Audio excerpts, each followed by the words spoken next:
Jerry is brought to you by Ford. Ford is the best in Texas on your home of America's team. Good morning, Jerry. How are you? Hey, man. Good morning. Sean, RJ. Jerry, you were very outspoken and very critical of the coaching after the game. How do you feel about it this morning? Well, again, the same way that I felt then, when you're general manager, of which I am, those coaches are out there at my ultimate decision. And so just as I should and do expect our fans to, when asked in a situation like that, questions regarding how we perform, it's very much within my realm of purview, if you will, to basically not only be standing there as an owner, but be standing there as the general manager that put the staff together to begin with. And so people seem to think that it's particularly harsh to have criticism, and they think that when you look at the other side of the field and call a job well done, that might mean that that's extraordinary criticism of the job that you've done over on the other side of the field, which is me. And so there's no question that disappointed is not the word. There's no question that given an opportunity, there were things that we could have taken advantage of, as there is in all games. But the other night, the name of the game was turnovers. The other night, the name of the game was weather.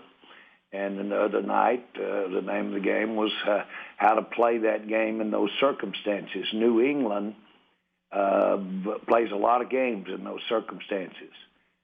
They coach their team to play games in those circumstances. They should. Yeah. And you've got a very good chance when the weather becomes a factor to, if you will, be sitting there coaching with up against an advantage, and that is a coach and an organization that works to take advantage of those situations. So, Jerry, yesterday Jason told us that you guys practiced inside last week on Wednesday.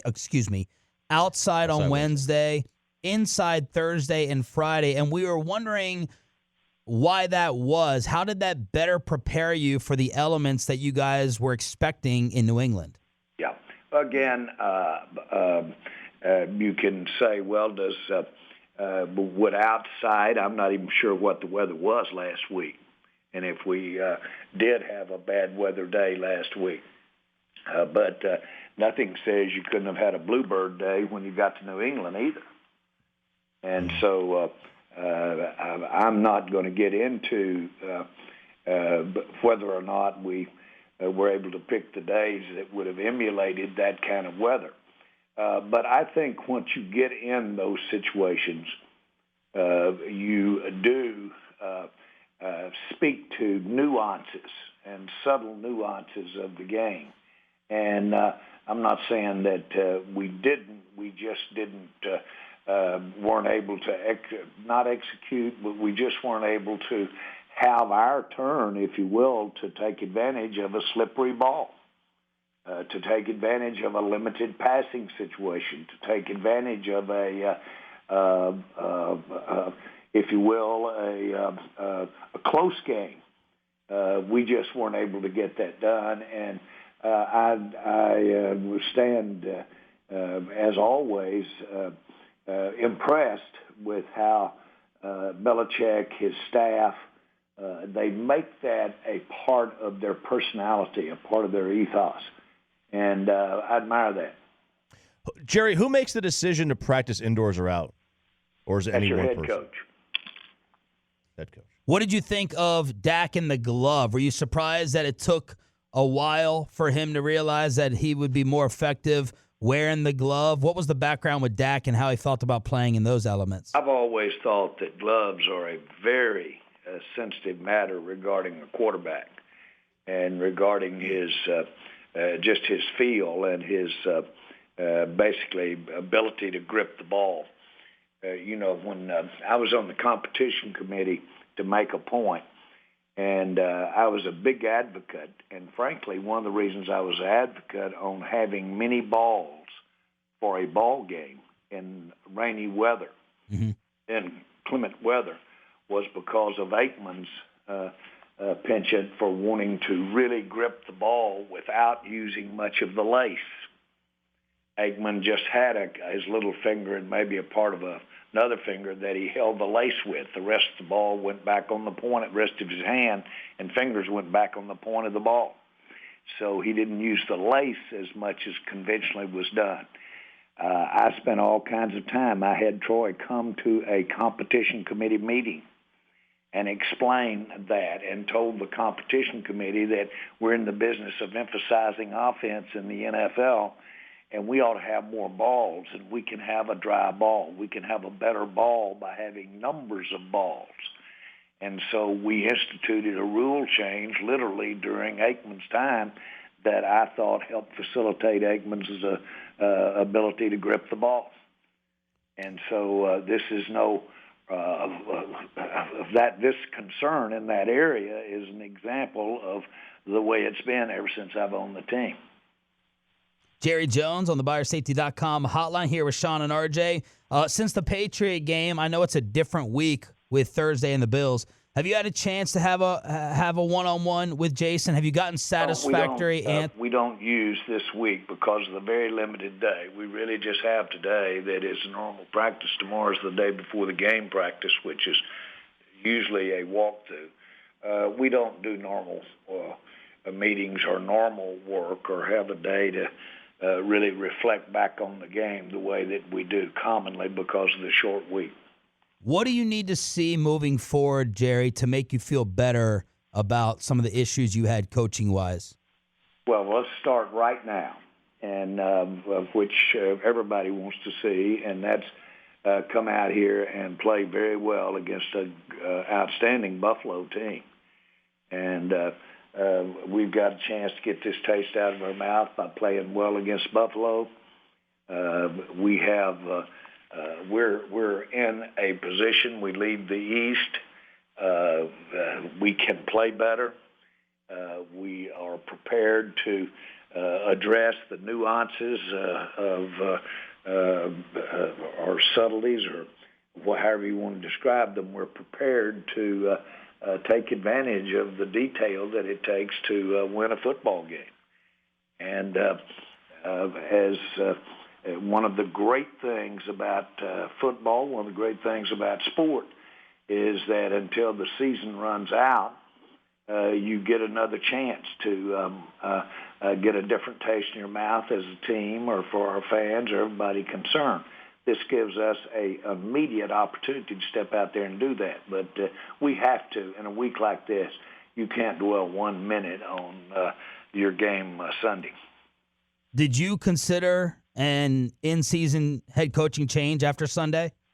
Again, the answer is no, and period. But, I sit there and watch games. I watch games, and I look at every aspect of it since I put the coaches out there, since I put the players out there at the end of the day with a lot of help and with a collaborative effort. But at the end of the day, the buck stops with me, and I am highly critical, and I'm continually evaluating the performance of everybody involved with the game. Jerry Jones right here on The Fan. Were you bothered by the NFL Network story about, possible future interest between Jason Garrett and the Giants? Did that upset you or bother you? No, it does not. That has no bearing. It sure doesn't affect what I did the next minute or the next hour, or the next morning. No, that's part of this. That's part of what we do here. Jerry Jones joined us here at 105 through The Fan. 4th down and 7, about 6 minutes left, opting for a field goal to make a one-score game. Did you have a problem with that? Would you have gone for the touchdown or gone for it on 4th down, I should say? That's close enough. I live with that decision without criticism, and I've usually never commented or never had an issue with a call like that. When they work, I love them. When they don't, I don't. Sounds about right. Jason said yesterday, we asked him about certain analytics during the middle of a game. There's a stat called win probability. It tells you whether or not you're increasing or decreasing your chance of winning the game based on a particular call, like going for it on fourth down. The Ravens use a guy that allows John Harbaugh to know whether or not this call's right. Jason said that that's not something that we do. Is that something that he doesn't want to do? Is that an organizational decision? No, that's would be a preference on his part that he's expressing, but I happen to agree with him. The analytics aspect of it is a history of how these decisions have worked out. That's probably good to know, but the momentum of the game, the situation of the game, if you will, in the other night's game, the conditions of the game, all of that are more important in my mind than the success history of a similar decision. You're dealing with of averages. You're dealing with almost theory. And you're certainly dealing with a result, but it doesn't take into account really the kinds of times when you've gone against every odds and made it work. I've had my big success when I'm sure analytics would have said make the other decision the other way. Jerry, and I may be way off on this analogy, but like as an oil guy, like if a scientist told you there's oil there, you're probably going to drill. Like, don't you think that information is useful to the team? That hey, if you go for it here, you increase your chance of winning by 3%. Not really. There's so many more questions to ask than if oil is there, and I know your point and the point that you're making. But if a scientist could do that, then just hire the smartest scientists. Don't even bother with the middleman. Just take all the money out of the banks. Let the banks go drill all the wells. The reason the banks don't drill all the wells is because they've assured the people that put the money in the bank they'll get their money back. If you're drilling wells, there's no assurance like that anywhere. The greatest minds in the world have had many times when it didn't work the way they thought it might work. When it's 5,000 and 10,000 feet down there in the oil business, only God knows whether it's down there or not. Jerry, the league has since come out and said that the 2 tripping penalties should not have been called. Your opinion on those 2 calls? Well, one of the things you have to live with is that you can get what is later deemed a bad call. Many times during the course of a game, that can happen. The league does our best to try and eliminate those, especially in critical situations. I allude to the fact that we're giving coaches chance to change the call in the latter part of the game relative to pass interference. But the game is full of, and always will be, full of things that were overlooked or full of missed calls. You try not to have it in such a critical situation. That last one was critical. The timing of it was critical. And a bad time to literally, when you review and see an interpretation of something as really an almost nuance, a different kind of call, and without a doubt you could call those calls over into a kind of an exceptional area of officiating. That's a bad time to be honing in and get phantom-type interpretations of what you're seeing.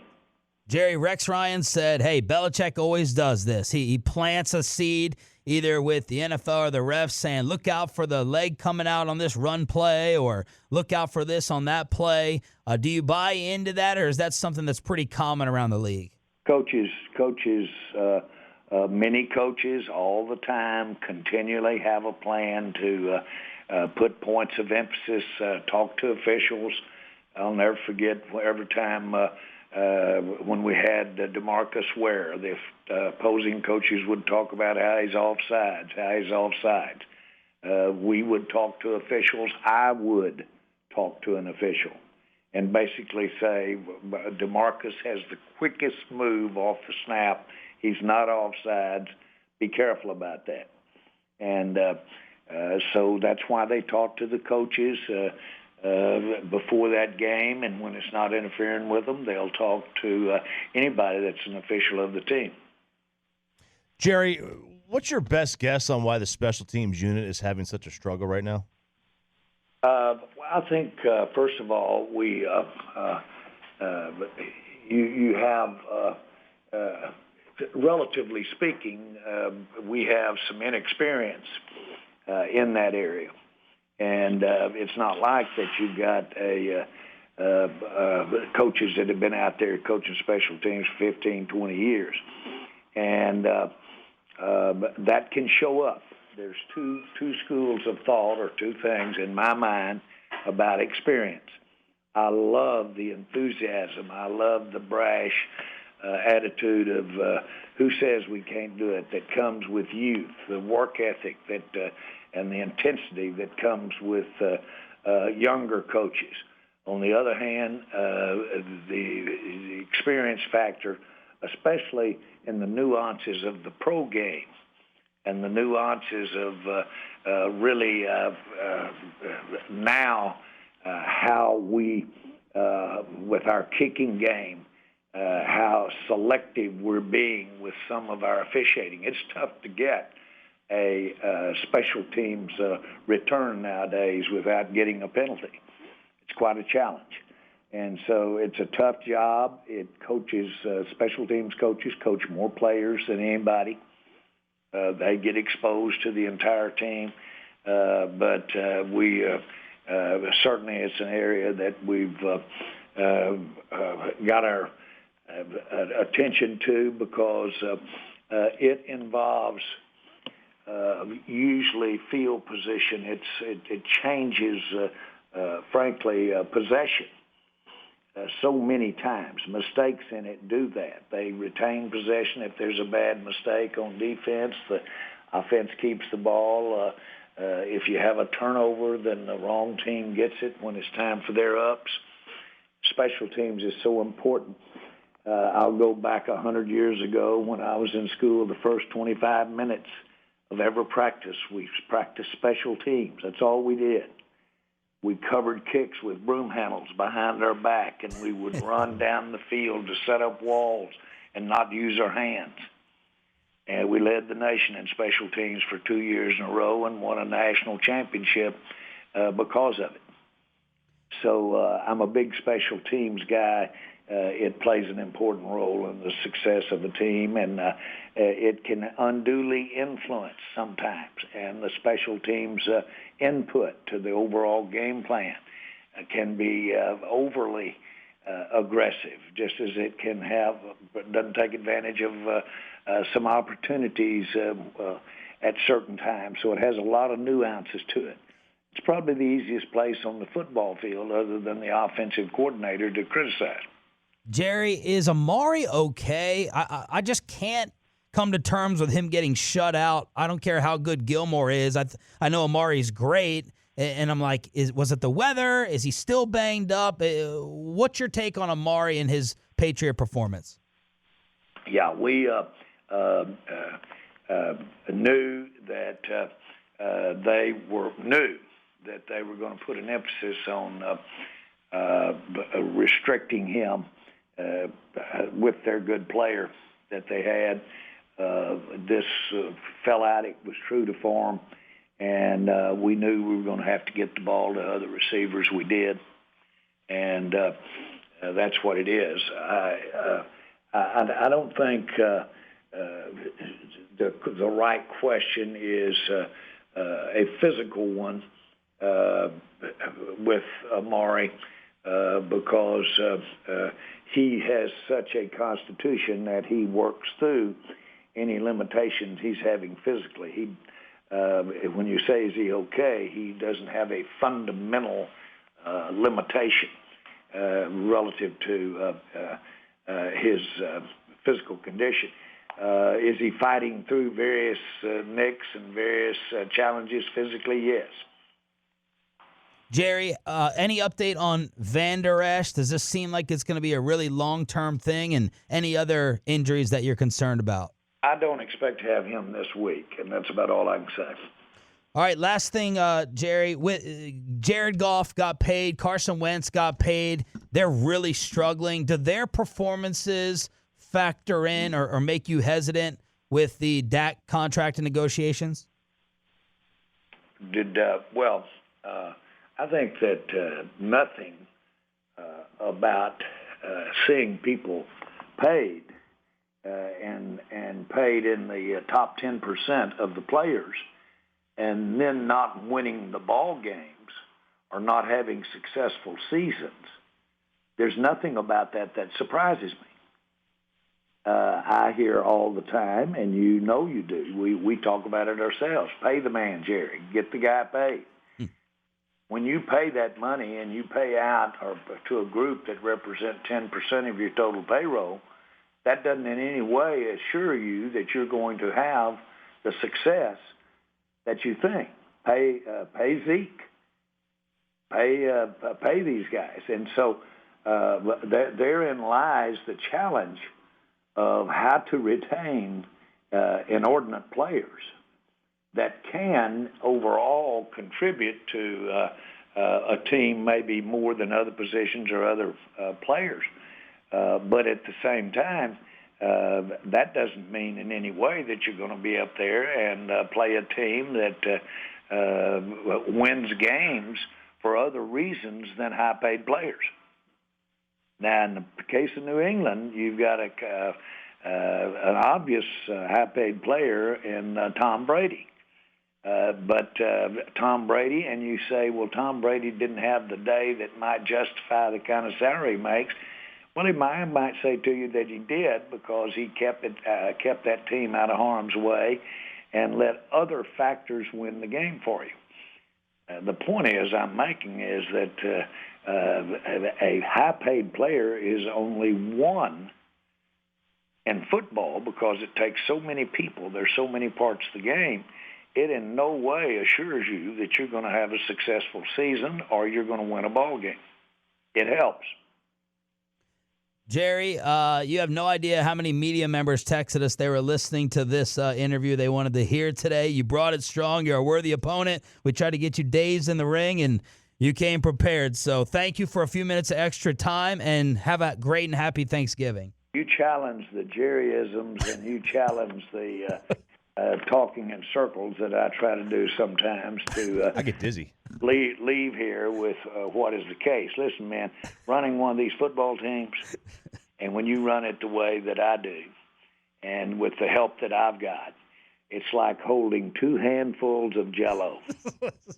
And about the time you think you've got it corralled over on one part of your hands, it's coming out the fingers on the other. And but I'll tell you this. In no way are you listening to the smallest violin in the world. I'm the luckiest guy on this planet. Jerry, thank you for the extra time and answering all the tough questions. Have a great day.